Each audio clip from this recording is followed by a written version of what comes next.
Alright guys, we gotta get this one right. On 3, we're gonna say welcome back to our extraordinary thoughts put on their mind. 1, 2, 3. Welcome back to our extraordinary mind. And we back. That'll work right there. Yeah. And we back. And we Yeah. back. And we back. And we Y'all did y'all best. And that's all that matters. Bro, that's love. Bro, because love. we live in a generation where people don't want to assist other people in that process. You know, we think that there's not enough for everybody to eat, so we try to withhold information. We try to withhold, you know, what we can do to help. We don't want to try to help boost other people, because why would I boost you if you're probably going to take food off my plate? Absolutely. When there's more than enough to go around. And it's awesome to know that there's somebody out there that recognizes that and was willing to help you facilitate the process of growth. You feel me? And it's like, you know, we feel like our companions are our competitors. Yes. And that's not even the case. You know what I mean? That's not even the case. Exactly. You feel me? Our companions are still our companions. Mm. And, you know, they always say it's lonely at the top. Yeah, it's lonely at the top because you fucking stepped on everybody to get there. Man, and that's it. Man, I couldn't have said it better myself. And a lot of people don't recognize that when you say it's lonely at the top and you stepped on everybody to get there, bro, nobody's trying to show you any love at the top. If you stepped on me to get to the top, bro, I'm not showing you love at the top. Absolutely. But if you showed me the way, like gave me some tips on your way to the top, if I surpass you, then I'm gonna feed back. Like, hey, bro, look, this is what I did too. Come on, let's do this thing together, bro. And we don't realize it's like a relay race. Wait, hold on for a second, because I knew exactly this was gonna happen. You feel me? I knew this was exactly gonna happen. What's going on, everybody? It's that ordinary podcast with the extraordinary thoughts that tells you to stop being great and be extraordinary. If you haven't realized it by now, see, you know what?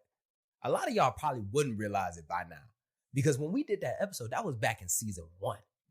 You feel me? Like, and it was like early season 1. Like, yes. I think it was like episode 23. And we like, here we are like episode 170 something now. You feel me? So the voice that you hear this time around is Lamont Cordell. And I really just want to take a moment and just say, like, in the very beginning, you see what I'm saying? Like, God created man you know, but right when we were talking about like extraordinary thoughts for ordinary mind, and I was finally like picking up some speed, and just to give everybody like a real, like, you know, previously on extraordinary thoughts, I remember seeing Lamont, and I remember seeing his page, and I remember hearing what he had to say, and I would just sit back and I'd be like, that is it right there. That's it. The way that he articulates his words, everything. And I remember, man, I'm telling you, like, if anybody can just like just if they ever said, like, you know, like what it means to be silver-tongued, they got to be talking about you. You see what I'm saying? Because the way that you be able to just speak and articulate, I just sit back and I'm just like, damn, man, like, come on, Demetrius, you got to get your words right. All right. And if you're going to get your words right, at least, like, you know, slow down, speak, because you always had a way of speaking. And when we connected, the amount of love that this man showed me and the amount of support that he showed me, it's just, this is the reason why, like, it humbles me, it motivates me, and it inspires me, and it reminds me that there is still people out there that are going to support you. And once again, what we had talked about from the very beginning, a candle will never lose its flame from lighting another candle. In fact, it'll just make the room brighter. Yes, sir. So with that being said, ladies and gentlemen, you know, Lamont Cordell is back on the show, but he gonna tell you that it's Lamont Hicks, like y'all probably know him as that. But go ahead, bro. So Lamont Hicks, formerly, but legitimately, if you look for me on any platform, you're going to find me as Lamont Cordell. And I do that because I feel like that name holds a little bit more weight. I think Meech hit me up and told me the same thing. He was like, that sounds like something. Bro, it's like a home-cooked meal. It's so filling. Yes, sir. Yes, sir. So I go by Lamont Cordell. Most people that know me will understand that. But legitimately, I appreciate the introduction, brother. And I want you to understand, man, from the moment I met you, I've seen nothing but growth and beauty in what you have to say as well. And I think that it's amazing to know that a lot of times when you are producing content or saying things, you don't take into consideration the impact it's having on people. And you also don't realize if it's actually hitting the mark the way that you think it is. And when you have someone reach out to you and tell you that that's the case, it is, even if you are doing good per numbers, per what people are liking, to have someone reach out to you and say, hey, bro, like, I'm doing the same thing you're doing and I'm enjoying it. is amazing. So to link up with you and be able to actually have a conversation with you, because there were a lot of times where I was watching your content and thinking to myself, like, I need to step my game up. Like, I'm doing something wrong here because the man can speak. And the only thing that I think back in the day you were missing was the outreach, right? Mm-hmm. And now that you got the audience, I still look at the majority of your stuff and think to myself, like, bro, I got to step my game up. So it's amazing to be in the same realm or even in the same scope that you are in, and to be working together, brother. It's an amazing experience to be around you, bro. Man, you know what a lot of people never know is that, like, me and you always have conversations offline. You see what I'm saying? Like, just because, like, we don't do a lot of collaborations together. You see what I'm saying?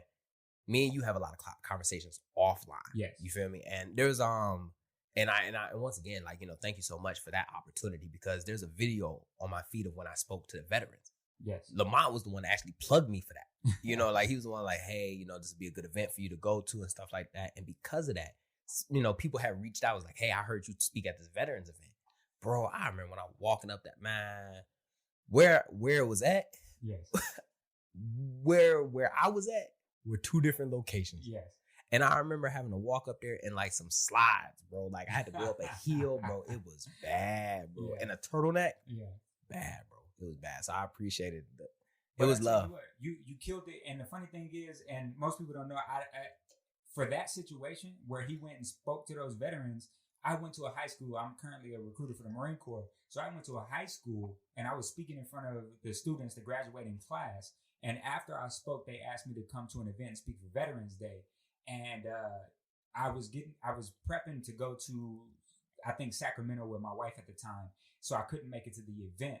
And they asked me if there was anybody else I had in mind that could speak. And immediately you were the first person that came to mind. Appreciate that. And I told her, I was like, I got somebody in mind. All I got to do is contact him and hopefully he's down for it. And the craziest thing to me is, and how I know that you're going to be great at this, is easily you could have said, nah, bro, I don't have time for that. Like, let it ride. But there was not you didn't skip a beat. The message, the immediate response is, I got it. Mm-hmm. Give me the details. Let me know when it is, and I'm there.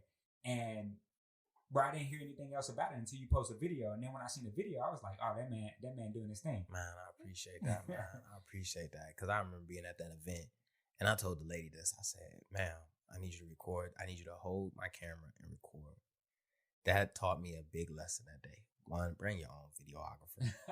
Two, there's a generation that did not grow up with technology like you did. And I damn near handed her Skynet. Oh, man. She gonna look at me and say, don't worry about it. I got my phone. I'll record it. Ma'am, that's not what the fuck I just asked you. I just asked you to record on my camera. I need you to record. And this is the thing though, is that I opened my camera and I forgot to put the memory card in there. Yeah. So I handed her my phone. She's like, oh no, I got it. Man. Bro, it was by the grace of God, somebody else was recording because their wife spoke at that event. What happened was you didn't have that iPhone 11 yet. Bro, so. It feels so good to be an iPhone user. It feels so good to be an iPhone. You know, bro.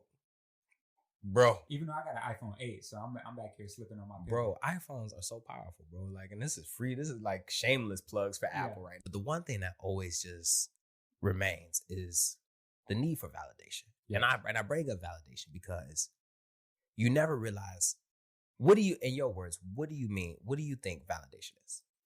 Honestly, I believe that validation is just the need. And the weird thing about validation is, and then I'll get to what I think it is that as human beings, we all look for it. It's almost inevitable to look for validation because everything that you do from the time that you're born, maybe not the earlier stages because you're not as conscious about what you're doing, but the moment that you gain consciousness of what you're doing, you're looking for validation, whether it's from your parents, whether it's from friends that you run into. So I think honestly, validation is just the necessity of you wanting someone to approve of your actions. Absolutely. Right?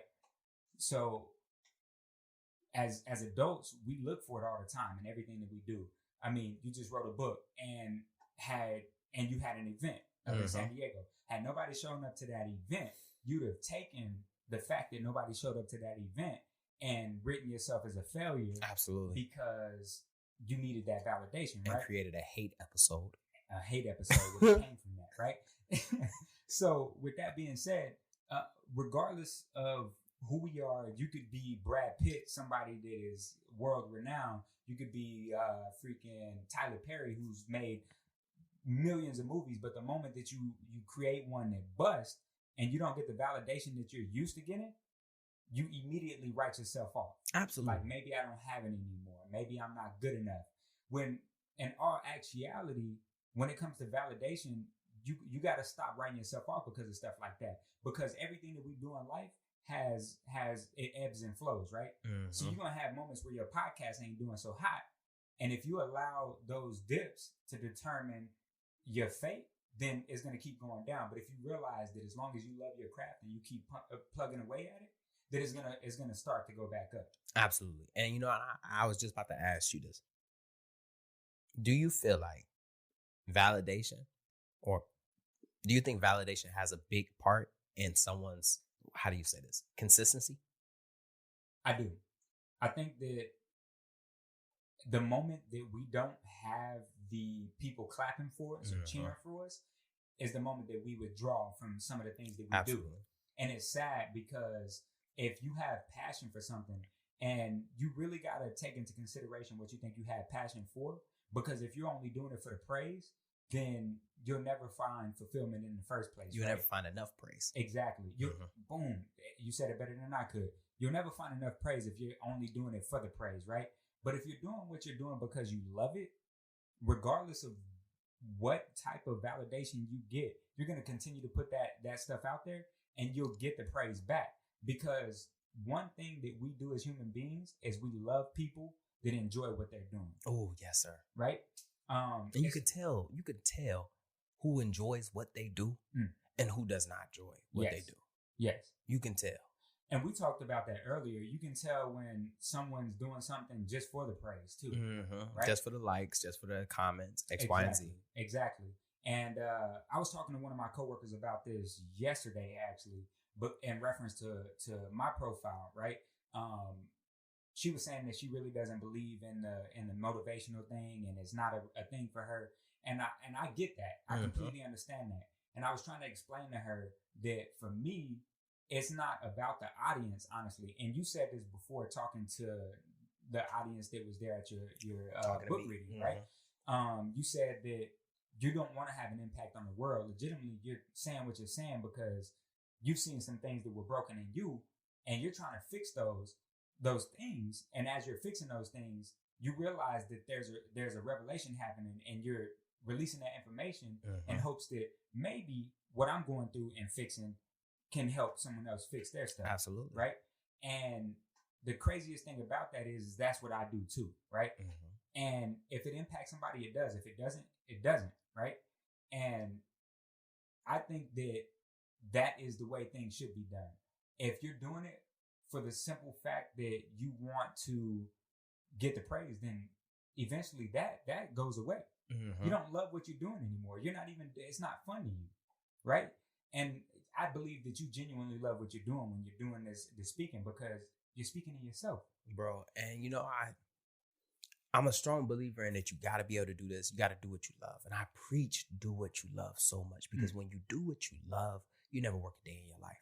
Facts. You do what you love. And even if, just like what you said, even if I didn't get praise for it, even if nobody was rooting for me, even if nobody even knew that I was doing this, I would still do it. Yes. You know what I mean? Yes. And there's a lot of people right now that do stuff that because they love it, not because it makes them money, not because people know, not because I know singers that just sing because they love to sing. Yes. But they don't want, there's no monetary value towards their singing. They just love it. And the reason why I say that is because when you do what you love, even if nobody said, like, even if nobody praised you, and just like what you said, how that person said, like, motivation when, it doesn't do anything for me. If I did it for praise, that comment would bother me. It would hurt you. You see what I'm saying? Yes. But that's okay. It ain't supposed to work for you. It works for me. It's not supposed to be for everybody. It's not supposed to. And that's one thing that a lot of people don't understand is that you're not for everybody. Yes. That's really it right there. You're not made for every single body. But we live in a society that makes us believe that we should be for everybody. and it's weird. You know, like I read a little like meme that said social media has made perfection obtainable and reality unappeasable. You know, like nobody wants reality anymore. Yes. But they want perfection. Yes. And I feel like in a sense I would never want to be perfect. I would never want to be. I like being flawed. There's no fun. Perfect's not fun. No. You see what I'm saying? And then as soon as I make one mistake, it's down to like up for grabs. Yes. And you know, I was looking through social media, scrolling through social media, and the whole Jada Pinkett Smith, August Alsina, and Will Smith. That thing had me shook, bro, because that was like, you know, you would think that's like the perfect couple. Yes. You see what I'm saying? Yes. So when you hear entanglement, you know that man released a song. He released a song called Entanglements. Did you hear Rick Ross' verse? Yes. They going to hell for that shit. That they could have left that. They could have recorded it and just tucked it away somewhere. They did not have to do that. They did not have to. There was too many Will and Jada references in Rick Ross's verse. And did you hear him say Tupac? Bro. Her favorite rapper is Tupac. I told them turn that shit off, man. we was on the way to the event. And I was like, bro, turn that off, man. I don't need that type of negativity. Man. I don't need that type of negativity associated with me. But yeah, overall, watching that video, bro, you could see the pain in that man's eyes. When she said an entanglement with what? You mean a relationship? A relationship. And then she told me, yeah. And it's just sitting back and you're just thinking to yourself, just like, here they were the perfect couple, right? Yep. But as soon as they make one mistake, as soon as one mistake comes to them, and let's just be frank here, and I'm gonna just be 100% honest with you, is that we over here on their case about that. Yes. But we not about to deal with the problems that go on within our lives. Man. You see what I'm saying? Man. Some of y'all that had a couple of entanglements, but y'all want to talk about Will and Jada because, you know, that's relevant. But you ain't gonna talk about the entanglement that's across the couch from you right now. Whatever, that ain't none of my business. Y'all live y'all lives. But see, that's where we get lost too, is we're so willing to look at other people's flaws without taking account for our own. Bro. Right now I'm reading a book that says before you go out and try to make change, you need to clean up your own home. Right? Yes, sir. Right? And that's one thing that I've been trying to take into account when I go and I try to spread this positivity or say do this or do that. Like, I can't be out here preaching one thing, but at home have a whole different situation going on, you know? And that's the last thing that you want to do. And the thing is, all things done in the dark come to light. So if you got something hiding in the closet and you out here preaching about how good you are and how motivational you are and how perfect you are, them skeletons, sure enough, are gonna show up eventually. Absolutely, bro. And this is the thing, is that there's so many topics I won't talk about because I have not made peace with some of those topics. And because I have not made peace, who am I to talk about them? Yes. You feel me? I can talk about depression because I've been there. Yes. I can talk about being an alcoholic because I have been there. Yes. You know, I can talk about anxiety. Bro, I had an anxiety attack. You see what I'm saying? Yeah. That ain't fun. You know what I mean? Like, that ain't fun. Yeah. But there's still things I don't want to talk about. And I feel like that's the thing right there, is that we get so caught up in trying to be right. Yes. That we, in our pursuit to be right, we forget that we're actually wrong. Yes. You know what I mean? And I get it. You know, we leaders, we got this mindset that we have to be able to give the right answer. Yes. But in your pursuit to give the right answer, sometimes you neglect the fact that it's not the right answer. You're just giving an answer. Man, I was talking to a gentleman the other day, and he asked me a question that I didn't know the answer to. And old me would have immediately tried to come up with something that just sounded good. Like, oh, let me just feed you this BS real quick so you think I know what I'm talking about. Like I did on Sunday? I don't know what you're talking about. But yeah, so immediately up to like me now, which I'm not even perfect now. There's some things that I still need to iron out with who I am now. But I looked at him and I was like, you know what, brother? I don't know the answer to that question. All right. But do me a favor. If you got any other questions that are in the realm of that, figure them out. Ask me. I'm going to go do some research on it. And then I'll get back to you with the proper answer. Absolutely, bro. Right? And that's such a hard thing to do, bro. It is. Because in that moment right there, what you're admitting is that you don't know. Yes. And that's something that a lot of us don't want to say. We don't want to say, I don't know. We don't want to say I'm wrong. We don't want to say that, it's not in my favor. Yes. But it takes so much courage and it takes so much maturity it takes so much self-awareness. Man. So speaking of that, so I had an instance, and this is, I feel like I'm talking about growth right now, right? So for me, I look at my daughter is 12 years old. My other son is 12 years old, right? And recently I've been trying to come to terms with how to deal with the 12-year-old, like the interactions we should have, the way things work when you're raising somebody, because honestly, they're looking at you for all the guidance. One right? more year, you about to have a teenager. And exactly. And as a parent, me growing up, I was so used to getting told that I shouldn't be voicing my opinion, because I come from an old African, black household. Yes, sir. Where mom was like, "Shut your mouth! Don't say. If I say what I say is bond." You see what I'm saying? Right. And it's like, Mom, like, you might be wrong. Yes, you could be wrong, right? And there was an instance where me and my daughter were having a kind of a confrontation, not in the sense where you're like, yeah, but I mean, like, it was a back and forth. Yeah, we're talking, and I got frustrated, and I said something that was off note, and I was like, "Go to your room," right? Because I want to be right. But as I sat back and thought about it, I was like, bro, that was kind of wrong. Like, that's not how the situation should have been handled. Absolutely. And even as an adult, talking to someone that's your child is 12 years old, it takes so much from you to be able to go in there and say, you know what, hey, look, in this situation, I was wrong.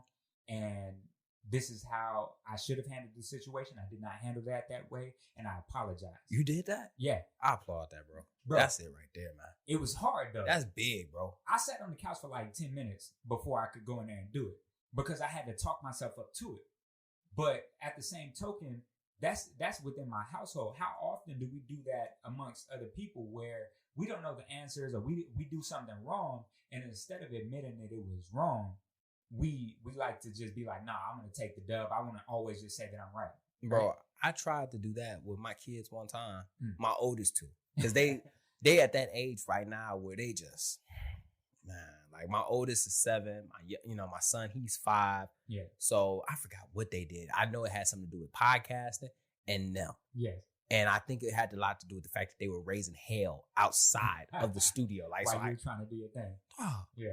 I can hear them all through the recording. And I remember like yelling at them about it. And then I try to come back and apologize about it. Like, yo, like, look, like, y'all just need to understand that when I go in here, like, I'm trying to record and stuff, I just need y'all to be quiet. Yes. They looked at me. And my son, he looked at me like, why is you talking to me? Like I can see it in their body language. And then my son even like started like playing on his iPad, like, yo, why is he talking to us, man? Yes. And I ended up getting even more mad. Like, see, this is why nobody want to apologize to y'all, because y'all don't even know how to accept it. Y'all act just like y'all mama. Got you. And then I ended up walking away, and I was like, did I apologize? Yeah, I apologized. And you gave yourself that narrative, like, I'm good. Like, I'm good. I did what I wanted to do. I got my point across. Yeah. I was like, you know what? And it took a moment for me to realize, like, what I'm doing is the same thing that I was raised to do. Yes. So it's so easy for me to revert back to it because that's what I know. But in reality is that if we really want to make a better version of ourselves, when we look at our kids, it has to be just like what you did, swallowing those hard pills and actually stepping up and saying to ourselves, like, hey, I am wrong. Yes. And what it does is it teaches our children a certain level of accountability. Yes. And once we display it, I try to keep an open dialogue with my children. That's good. And it took a long time because I started doing it when they were like 3. Once they started to be able to form words and put sentences together, I started to create an open dialogue. Like if they didn't like something, I wanted to know why they didn't like it, not do it because I said so. Me and my son have went back when we play Call of Duty, the zombies. Yeah. It get rough, man. It get that conversation get rough, man, because it's like, do your part. I don't know. One time I told him, I was like, look, man, I don't want to play no more, dog. Like, he was like, why? I was like, because you stressing me out. You stressing me out. Like, go get your sister. Yeah. I'd rather play with her, to be honest with you. Like, and he was like, what? And I was like, because she listens and you don't, man. Yeah. Like, you got to help me. Yeah. And although it was hard to talk about, but it was just a certain level of emotions and just conversation and dialogue that you just don't express with your kids that you have to be able to. Yes. Because we ain't always right. And when we explain that to them, it's okay to say, I'm not right now, Yes. but I can learn to be, Yes. or I can learn this information. Mm. It doesn't always have to be, I mean, granted, yeah, I'm the parent, you feel me? Yes. There's still going to be that line, but at the same time, my kids need to be able to develop their own opinion. Yes. They need to be able to learn to express their own opinion, especially when they go to school. Yes. And they got to be able to express their own opinion. Yes. Because my mom, because she did that to me, I didn't, and my grandma, like, because I was raised in a household where I wasn't allowed to express my own opinion. You know how hard it was for me to express it when I became an adult? Bro, current day, I still suffer from it. At 32 years old, I still suffer from it, right? And those that came from a household that was like that, you understand. Like, even nowadays, I have to sit back and give myself a prep talk like, hey, you need to say what's on your mind. Like, the right thing to do is say what's on your mind. Absolutely. Because there's still a little voice in my head, and maybe it sings to the tune of my mom's voice. Maybe it doesn't. But for the most part, it's like, you can keep that to yourself, right? And it takes something out of me in order for me to be able to push that. But the thing is the moment that we give ourselves or grant ourselves access to express those feelings, it opens up new doors for you. I applauded myself when I learned to start standing up for myself. And I didn't really start. The only time was recently. Bro, yeah. Bro, like, I didn't start really standing up for myself until, like, I would do it when I would get angry. Yeah. You know what I mean? And I would create this subtle predatory behavior, especially being in the military. Like, there were some times where I wouldn't need to be put in those positions. Yeah. But recently, I started making that a conscious decision that I would stand up for myself. I would express my opinion towards things I didn't like. You know, when I seen you do that is you were on a live, and I don't know what the lady's name is, but you were on a live and you were expressing to her that you said, hey, I want to go live with you. And she told you like, hey, well, when I'm ready. And you were like, I know exactly what you're talking about. I know exactly what you're talking about. And I'm sitting there watching this unfold, and you were expressing to her like, hey, look, the reason why I responded this way is because I'm standing up for myself at this point. And it wasn't to say that, hey, like, you're wrong. It's to say, hey, I need you to understand this is why I feel this type of way about this situation. And I was sitting there looking at that. I was like, look at him grow. You feel me? That's awesome. And I appreciate that, bro, because there would have been a time where I would have adjusted my life and my schedule to hers. Yeah. But in the whole, and to give everybody context to it, I said, like, who wants to go live? You know, I was doing, like, you know, episodes and stuff like that, live episodes for Instagram. I put that message out there. She reached out to it. And I was like, well, this is the time that I'm doing it. And she was like, well, we need to do it at a different time. And I was like, you can do it at a different time, but this is the time that I'm doing it. And this is the time that I will only be doing it. So if you cannot do it, then don't do it. And then she reached back to me and was like, okay, I'll put my schedule to yours. Yeah. And that meant so much, bro, because, man, you're looking at the person that we would have went out to eat. Yeah. And I said, like, hey, I want French fries and a burger. And they brought me, like, what's those, sweet potato fries? Yeah. I hate sweet potato fries. And you would have ate the sweet potato. I would have ate them. Yeah. Not said nothing like, no, it'll work, it's cool. Yeah. And hated it, bro. And still paid.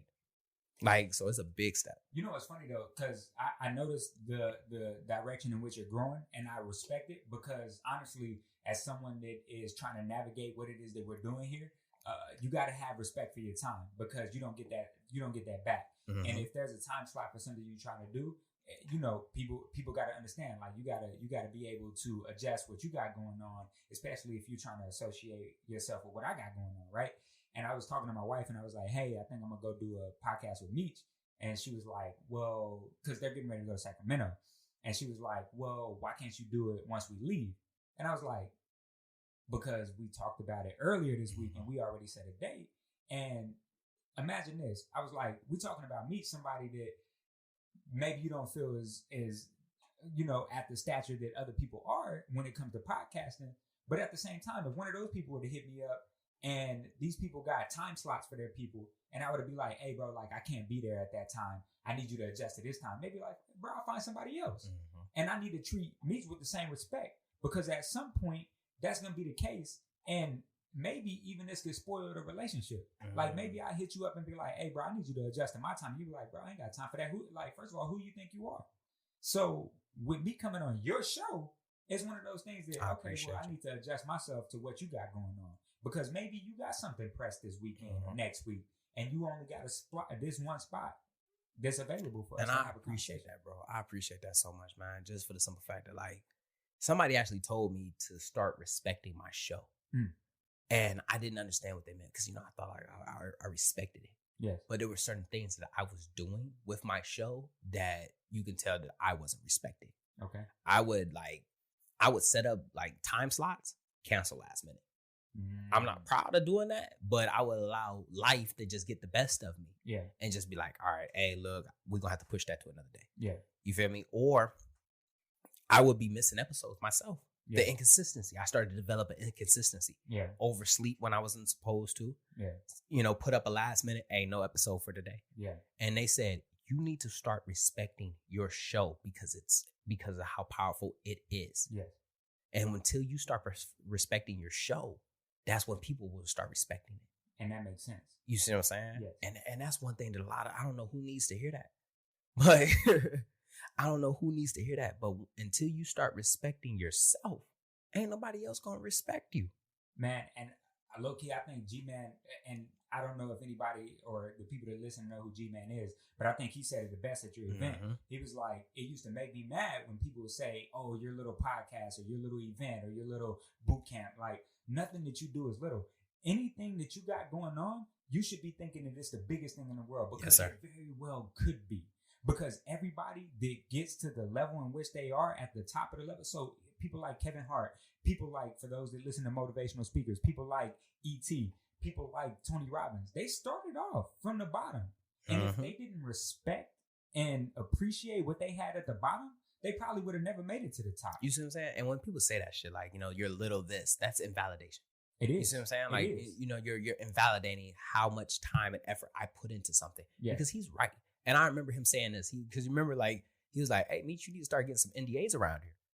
I was like, damn, am I really getting to that position where I'm going to need to start having non-disclosure agreements? Because I remember you asking, like, y'all remind me, y'all okay with me, recording y'all? And that just shows the level in which I'm starting to get to. Yes. When you come to events, I need to start letting people know, like, hey, this event will be recorded X, Y, and Z. Yes. Here, sign this. You see what I'm saying? That, bro. Yeah. That was powerful right there. It is, man. And I couldn't, when he said that, I was like, that's amazing. Because there are a lot of times where I write my stuff off too. Like, I just started YouTube and I still post videos and think to myself, like, bro, them big videos be so powerful. And I write myself off on a lot of them. Like, as soon as I post it, I'm like, that ain't gonna go nowhere. Immediately write it off, right? And that's what I want y'all to understand, because I have so many people, and I was talking to you about it earlier. I was talking to some of the young men and young women that are getting ready to be Marines, and I was expressing to them that, what I post on social media is, this is a highlight reel. And I need y'all to understand that. It's a highlight reel. I was like, there are imperfections and things that I don't fully have confidence in myself, but I'm still growing. Yes, sir. And they looked at me and was like, no, one of them was like, I think you're one of the people that's perfect. And I'm like, you got to write that off. You got to stop thinking that way, because I'm not. And I don't need you to think that, because you're going to see me fall at some point. But understand, me falling doesn't mean that I'm not going to get back up and keep pushing. Bro, and that right there is so powerful as a leader. And I remember, and shameless plug, the first chapter in my book, I talked about, like, like somebody taught me what that was, like a shameless plug, where you plug yourself into something. And I like, if I'm about to plug myself, shameless plug real quick. And I talk about it like, I had to let my Marines know that I wasn't perfect. And I say it with pride, like, yo, like, I'm a piece of shit. Like, don't get too heady. Like, bro, I be saying it, bro, at the shop, like, yo, like, I'm a piece of shit. Like, I ain't that big of a deal. Like, I'm really a piece of shit. I'm just like y'all. It's just, I don't get caught as much as y'all do. And I say that though, because I know I'm a fail. You feel me? I know I'm a fail. Yes. And I don't want somebody to be sitting there and be crushed by me being human. Yes. You see what I'm saying? Because we tend to put each other on these pedestals. Yes. And get so devastated when we meet each other in person. Like, you ever seen somebody and they come up to you and like, wow, man, like, like, can I get a picture with you? Or I follow you on Instagram and X, Y, and Z. And you're like, it makes you like, take us like, dude, like, I'm like a regular person. Like, I'm really a regular person. Because we put each other on such big pedestals. And I want people to understand I'm just human. I'm really human. Of course. So when I fall, it's normal. Exactly. And it means so much to allow yourself that moving space for people to understand that you are human. Because the thing is a lot of people attach the possibility for growth and quote unquote perfection to the idea of you. And the moment that they see you fail, then the potential for their future growth and progression goes out the window. Because if you can't be perfect, then I can't be perfect. Ladies and gentlemen, nobody's perfect.